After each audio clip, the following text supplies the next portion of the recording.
About 50 years ago, an astronaut returning from the moon experienced things that he couldn't find a scientific explanation for.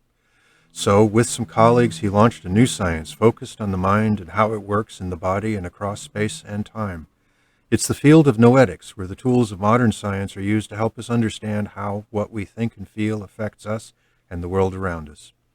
Now, this is Dr. Ruth Miller's Noetic Moments from the studios of KXCR Community Radio in Florence, Oregon.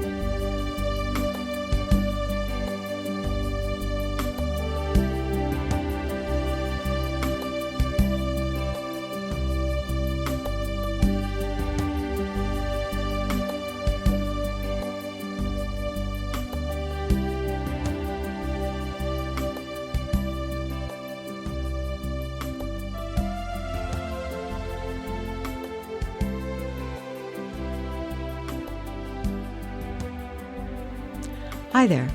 You've tuned in to Noetic Moments, the show where we discover what different scientists say that consciousness is, what it does, how it works, and how our lives could be very different if we understood it better. I'm Ruth Miller, your host, and through this series of programs I'll be sharing some of the history, explaining some of the ideas and the experiments, and introducing some of the people whose work has defined this field of research.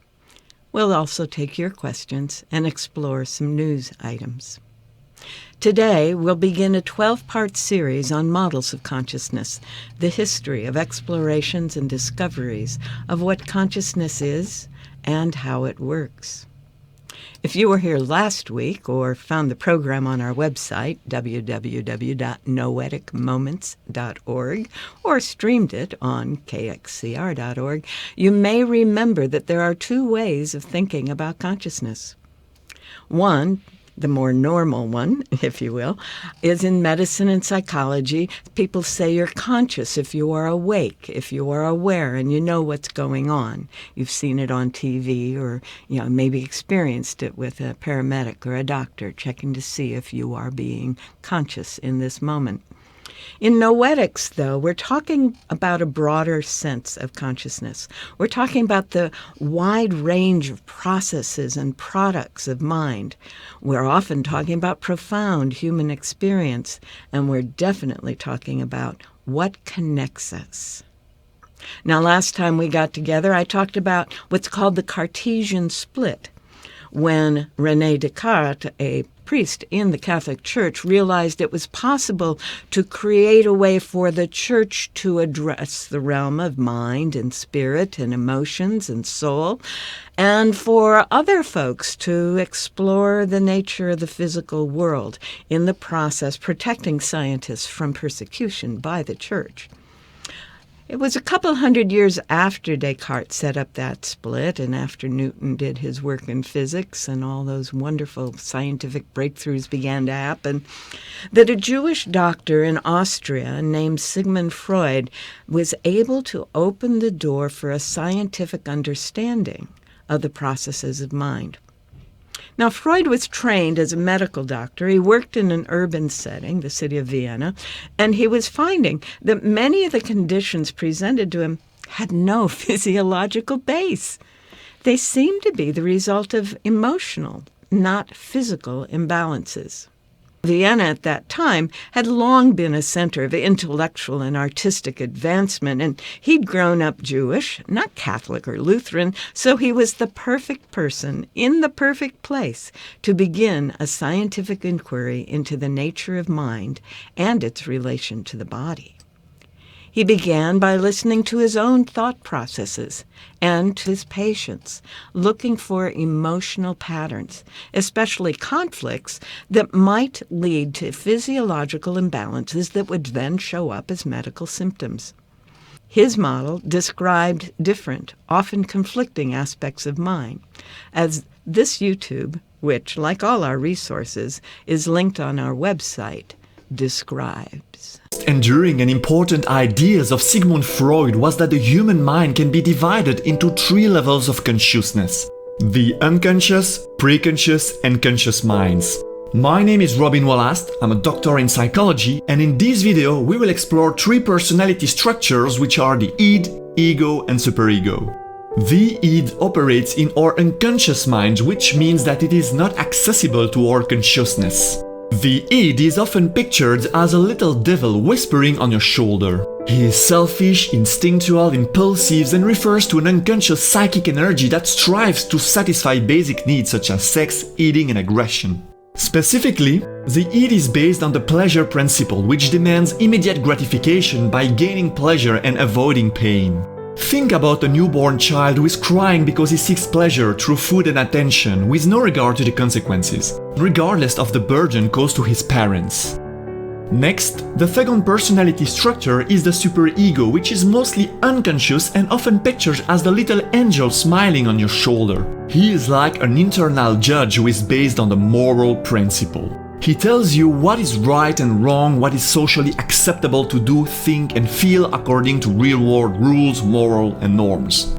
Finally, the third personality structure is the ego, which is basically our conscious self. The ego is who we think we are. It has the ability to make decisions. The ego operates on the reality principle. It is like an executive mediator who tries to satisfy both the needs from the id and superego in a realistic way. In this YouTube, we get a sense of the three parts of the mind that Freud felt were interacting in any given moment to help be keeping the person in balance or imbalanced, depending on how things were working out.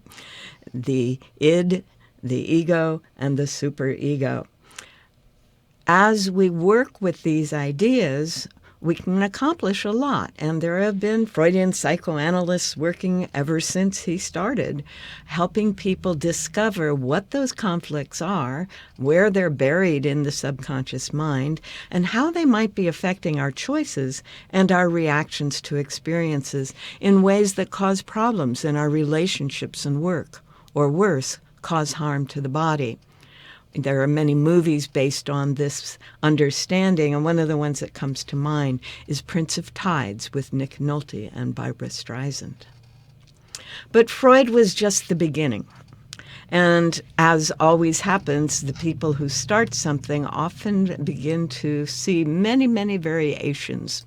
Two important variations are those of his colleagues and co-workers at that time, an Italian named Roberto Assagioli, who was focusing on the synthesis of different aspects of personality rather than the analysis of different aspects. We'll talk about him later. But the other one that is perhaps most famously known, in addition to Sigmund Freud, is Carl Jung. Jung was a doctor, another medical practitioner, in a mental hospital in Switzerland. He found Freud's ideas intriguing, and he followed him for a while. He was even chosen as Freud's successor until Jung's observations differed too much from Freud's theories, and he broke away. As Jung saw it, our job as human beings is to develop our own individual consciousness within the framework of what he called collective consciousness, the images, thoughts, and beliefs in our own minds and of those around us. He said they couldn't be separated. In this way, his model merged the idea of consciousness as personal awareness with an understanding that there's something beyond it. He saw a constantly developing relationship between the unconscious processes and the conscious processes in the individual, in the larger culture, and across all humanity. And for Jung, our internal fantasies and our dreams hold the key to the nature of our experience. And I'll let him tell you about it in his own words on this YouTube, which also is linked in our website. You see, there is no system about it in therapy. In therapy, you treat the patient as he is in the present moment, irrespective of causes and such things. That is all more or less theoretical. There are cases who know just as much about their own neurosis as I know about it, in a way.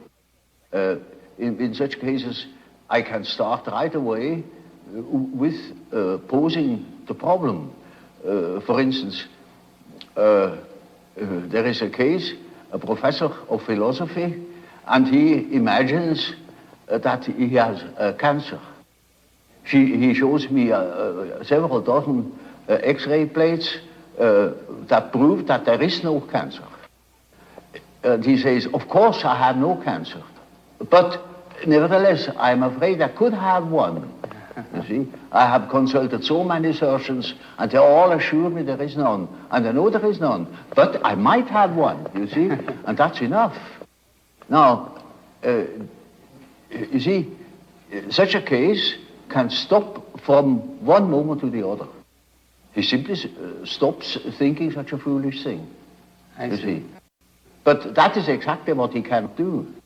You know it is nonsense, and why should you think it? Or what for should you think it? Well, and what is that power that makes you think such a thing? It's like a possession, you know. Exactly. It's like a demon in him that makes him think like that, in spite of the fact that he doesn't want it. You see, then we have the problem. That is the problem for an intellectual man. And then I say, now, you see, you don't know, you have no answer. I have no answer. Now what are we going to do? I say, now we must see what you dream, because the dream is a manifestation of the unconscious side. Right. Now, you never have heard of the unconscious side. So I must explain to him that he has an unconscious, and that the dream is a manifestation of it, and if we succeed in analyzing the dream, we might get an idea about that power that makes him think like that. You see? In such a case, one can begin right away with the analysis of dreams. And in all cases that are a bit serious, mind you, this is not a simple case, this is a very serious and difficult case, in spite of the simplicity of the phenomenology, of the symptomatology. In all cases, after the preliminaries, as it were, history of the family, the whole medical anamnesis, etc., we come to that question. What is it in your unconscious that makes you wrong, that hinders you to think normally? And then we are there where we can begin with the observation of the unconscious. And then, day by day, one goes on by the data the unconscious produces. You see, we discuss the dream, and that gives a new surface to the whole problem. And he will have another dream, and the next dream gives again an answer, because the unconscious is in a compensatory relation to consciousness. And after a while, we get the full picture. And if he has the full picture and has the necessary moral stamina, well, then he can be cured.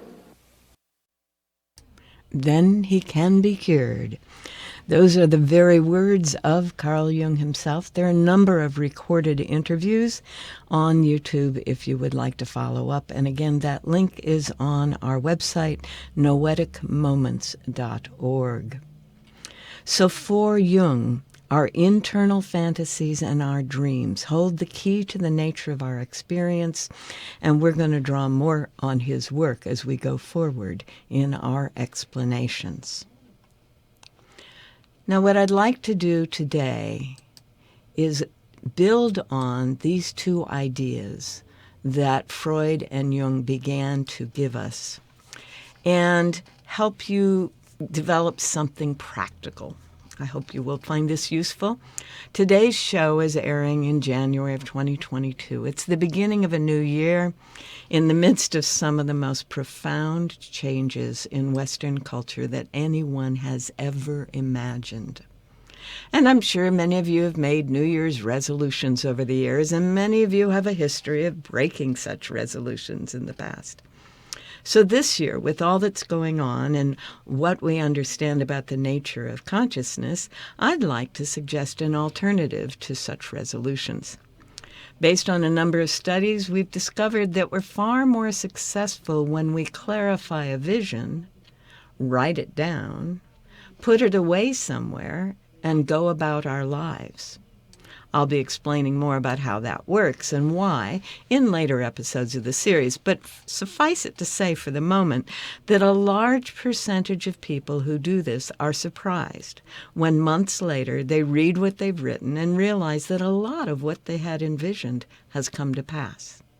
And the key is in that word, envision. Words describing things are never enough. We have to feel and see. Envisioning is not just, however, just what we can see with our imagination. Now, don't go telling me you can't see anything internally. I've had lots of people tell me that, but stop for a moment right now and remember your bedroom, the color of the walls, what's on the rug, the sheets, the blanket, where the bed is in the room, where the window is, where the closet is. See, you can see with your mind's eye. Now, remember what your bed feels like as you wake up, maybe as you woke up this morning, and how the sheets, the pillow, and the blanket felt around your body, and how you got up from your bed this morning. That's called kinesthetic memory, and it's just as powerful as our visual memory, as our seeing with the mind's eye. So what I'd like to suggest this year as an alternative to your New Year's resolutions, try using that same skill to remember, in quotes, what it might be like to be living your perfect life. The same way you remember what it was like in the past, you can remember, bring into your awareness what it might be like in the future. What might it be like to wake up in the perfect bed, in the perfect room, with the perfect light and temperature? You feel it, you see it, you can explore it, and ultimately you could explore having all the situation and all the resources and good health that you need to be the best you that you can be. Ah, yes, all the resources you need to be the best you that you could be. There, see, you're already beginning to do it. There's a feeling and a seeing happening in your awareness that you can build on and expand into a wonderful picture of what your life can be this year and in years to come. So now, or after the show is over, just begin to write down what you've begun to envision and allow that idea and set of ideas to expand as you write. There's no correct answers here, just what gives you a sense of being more fully you in the world. And when you've written it, and by the way, handwriting is better than typing for this because it engages more of your physical body. When you've written it on a sheet of paper, fold the paper, maybe put it in an envelope, and put it in the back of a drawer or a box or a suitcase to be discovered in 6 or 9 months, or even at the end of the year. Try it. You've got nothing to lose and a lot to gain. And let me know in a few months what wonderful things have happened. You might also try what Jung suggested, to keep track of some of your dreams, because they will be telling you what it is that's going on inside your unconscious mind that may be blocking or assisting you in accomplishing what you have aimed for. It's all there. It's up to us, though, to find what it is that's trying to be communicated within us, through us, and around us. Okay, well, enough of that. I did tell you that I would share little bits and pieces about books and news items, and I'm looking forward to getting your questions. You can just put them on the form on our website, noeticmoments.org, or you can send them to me, Ruth at noeticmoments.org. One of the things I'm going to be relying heavily on in this program is a series of books that I've collected over the years, and I will be adding new books. But if you're at all interested in understanding the relationships between the various researchers that have explored the nature of mind, you might want to find a large, oversized book called Maps of the Mind by Charles Hampden-Turner.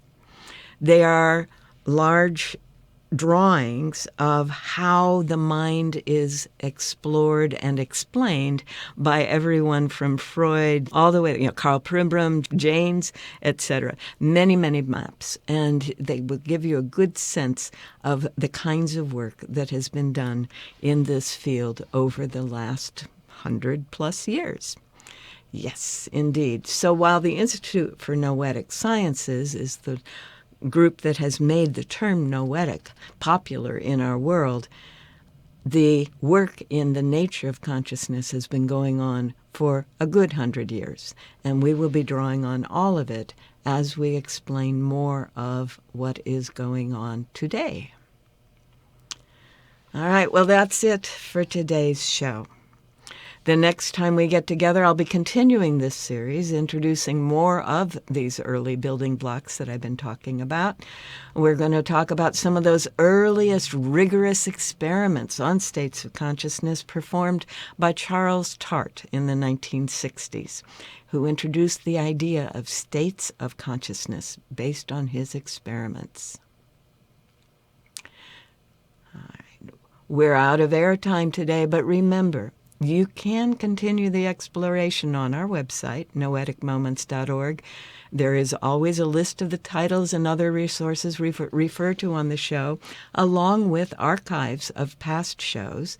And you can send me your comments and questions, and I do my best to get them answered the next time we're on the air.